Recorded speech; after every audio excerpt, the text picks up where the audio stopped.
Hello friends, welcome to secret of சமையல். இன்னைக்கு நம்மளோட சேனலில் நாம் பார்க்க போகிறது சூப்பரான ஒரு ரெஸ்டாரண்ட் ஸ்டைலில் ஃபிஷ் டிக்கா தான் பார்க்க போகிறோம். இந்த மாதிரி ஃபிஷ் டிக்கா நீங்கள் வீட்டில் செஞ்சு கொடுத்தீங்கன்னா யாரும் ஹோட்டலுக்கு போகணுன்னே கேட்க மாட்டாங்க. அந்தளவுக்கு செம்ம சூப்பராக இருக்கும். ரொம்பவே ஈஸியும் கூட இது செய்கிறதுக்கு. சரி வாங்க வீடியோக்குள்ளே போயிடலாம். இந்த ஈஸியான ஃபிஷ் டிக்கா எப்படி செய்யலாம் அப்படின்னு பார்க்கலாம் வாங்க. ஃபிஷ் டிக்காவுக்கு வந்து இந்த மாதிரி ஃபிஷ்ஷை வந்துட்டு கொஞ்சம் முள் இல்லாத மீனாக வாங்கிக்கோங்க. இந்த மாதிரி க்யூப்ஸாக வெட்டி வச்சுக்கோங்க. இந்த மாதிரி சைஸில் வெட்டி வச்சுக்கோங்க. முழுக்க போன்லெஸ் ஃபிஷ் கிடைச்சதுன்னா அது இனிமேல் பெட்டர், உங்களுக்கு சாப்பிட்றதுக்கு ஈஸியாக இருக்கும். இதில் வந்து கொஞ்சம் பெரிய பெரிய முள் இருக்குது பாருங்கள். இந்த மாதிரி பெரிய முள் கொஞ்சம் இருக்குது அங்கங்கே. இந்த மாதிரி இருந்தால் பரவாயில்லாம தான் இருக்கும், எடுக்கிறதுக்கு ஈஸியாக தான் இருக்கும். அதனால் நான் இந்த மாதிரி பீசஸ் போட்டிருக்கேன். இப்போ ஒரு பவுல் எடுத்துக்கோங்க. இதில் ஒரு எலுமிச்சம்பழத்தோட சாறு விட்டுக்கலாம். கொஞ்சம் புளிப்பாக இருந்தால் நல்லாயிருக்கும் டிக்கா. கூடவே ஒரு டீஸ்பூன் இஞ்சி பூண்டு விழுது சேர்த்திக்கோங்க. டிக்காக்கு தேவையான அளவுக்கு உப்பு சேர்த்திக்கலாம். இது கூடவே ஒரு டேபிள் ஸ்பூன் அளவுக்கு தயிர் சேர்த்திக்கலாம்.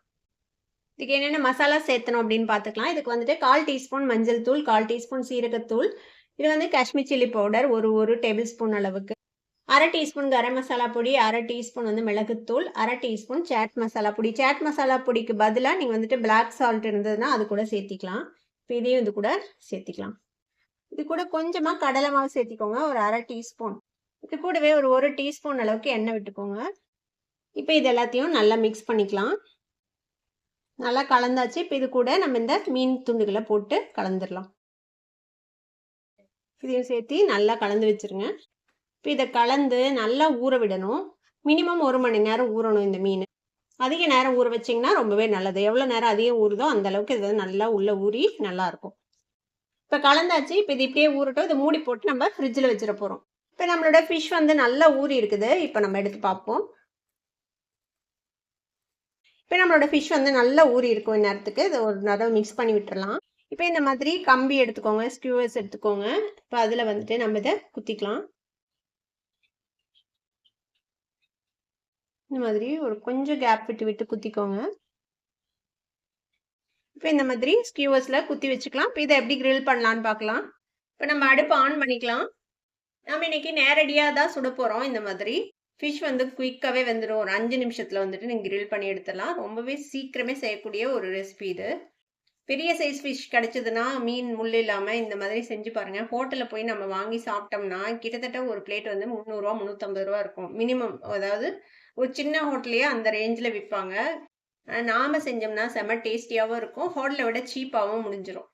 இப்போ ஒரு பக்கம் லைட்டாக கிரில் ஆனதும் லைட்டாக எல்லா பக்கமும் திருப்பி நம்ம வந்துட்டு கிரில் பண்ணிக்கணும். இப்போ இந்த சைடு கிரில் ஆயிருக்கு பாருங்கள். இதே மாதிரி எல்லா சைடும் நமக்கு கிரில் ஆகி வரணும். அதனால் டர்ன் பண்ணி நல்லா இந்த மாதிரி சுட்டு எடுத்துக்கலாம். நம்ம மேரினேட் பண்ணும்போதே கொஞ்சமாக ஆயில் விட்டோம். ஒருவேளை ஆயில் பத்தலை, ரொம்ப ட்ரையாக இருக்குதுங்கிற மாதிரி ஃபீல் பண்ணிங்கன்னா கொஞ்சமாக ஆயில் அப்ளை பண்ணிக்கோங்க, ப்ரஷ் பண்ணிக்கோங்க மேலே. இப்போ நம்ம லைட்டாக ஆயில் அப்ளை பண்ணிக்கலாம். அது மேலே நீங்கள் ஆயில் அப்ளை பண்ணலாம், இல்லை பட்டர் நெய்னு எது வேணாலும் நீங்கள் அப்ளை பண்ணிக்கலாம். இப்போ திரும்பவும் ஃப்ளேமை கொஞ்சம் அதிக பண்ணி வச்சு நல்லா கிரில் பண்ணிக்கலாம். பாருங்க, அவ்வளோதான். நம்மளோட ஃபிஷ் வந்து நல்லா கிரில் ஆயிடுச்சு. எல்லா பக்கமுமே ரெடி ஆயிடுச்சு நம்மளோட டிக்கா. அவ்வளோதான். இதே மாதிரி நம்ம எல்லாத்தையும் கிரில் பண்ணி எடுத்துக்க வேண்டியதுதான். நம்மளோட ஃபிஷ் டிக்கா சூப்பராக ரெடி ஆயிடுச்சு. பார்க்கும்போதே செமையாக இருக்குல்ல. இதை வந்துட்டு இந்த மாதிரி ஆனியன் ஸ்லைசஸ் அப்புறம் வந்து ஒரு லெமன் வெஜ்ஜோட சர்வ் பண்ணுங்கள். கொஞ்சமாக லெமன் பிழிஞ்சு விட்டு சாப்பிட்டா செம்ம சூப்பராக இருக்கும்.